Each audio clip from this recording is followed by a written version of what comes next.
குட்டீஸ் ப்ளீஸ் அப்படியே சேனலுக்கு ஒரு லைக்கும் சப்ஸ்கிரைபும் பண்ணுங்க. பக்கத்துல இருக்க பெல் ஐகானையும் ஒரு தட்டு தட்டி விடுங்க. அப்பொழுதுதான் நாங்க போடுற வீடியோவை நீங்க தவறாம பார்க்கலாம். வாங்க கதைக்குள்ள போகலாம்.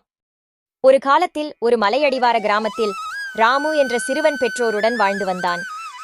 ராமு விலங்குகளையும் பறவைகளையும் அதிகம் நேசிப்பவன். அவரது தந்தை காந்தா என்ற ஒட்டகத்தை வளர்த்து வந்தார். இருவரும் பிரிக்க முடியாத நண்பர்களாக வாழ்ந்து வந்தனர். ராமு பள்ளிக்கு செல்லும் நேரத்தை தவிர மற்ற நேரங்களில் காந்தாவுடன் நேரத்தை செலவிட்டான். காந்தா மேல் அமர்ந்து ராமு கிராமத்தை வலம் வந்தான். காந்தா பிறந்தது முதல் ராமுவின் வீட்டில் இருந்ததால் ராமுவின் நண்பர்களுக்கும் நல்ல நண்பனாக காந்தா விளங்கினாள். ஓராண்டு கடும் வறட்சி கிராமத்தை தாக்கிவிட்டு வறண்ட மற்றும் தரிசு நிலம். கிராம மக்கள் உணவுக்காகவும் தண்ணீருக்காகவும் போராடினர் மற்றும் பலர் பட்டினியால் மரணத்தின் விளிம்பில் இருந்தனர். ராமுவுக்கும் காந்தாவுக்கும் சொந்த கஷ்டங்கள் இருந்த போதிலும் இருவரும் எல்லோருக்கும் உதவ முடிவு செய்தனர். இருவரும் அவர்களிடம் இருந்த உணவையும் பொருட்களையும் தேவையானவர்களுடன் பகிர்ந்து கொண்டனர்.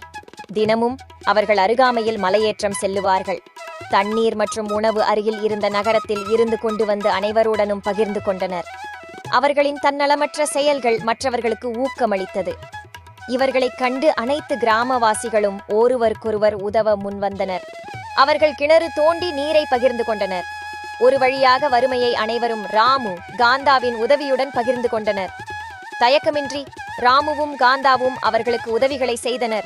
இரவு உணவு மற்றும் தங்குமிடத்தையும் வழங்கினர். இதைக் கண்டு அனைவரும் ஆச்சரியமடைந்தனர். அவர்களின் பெருந்தன்மை வெளிப்படுத்தப்பட்டது. ராமு காந்தா அனைவரது கூட்டு முயற்சியாலும் வறுமை முறியடிக்கப்பட்டது.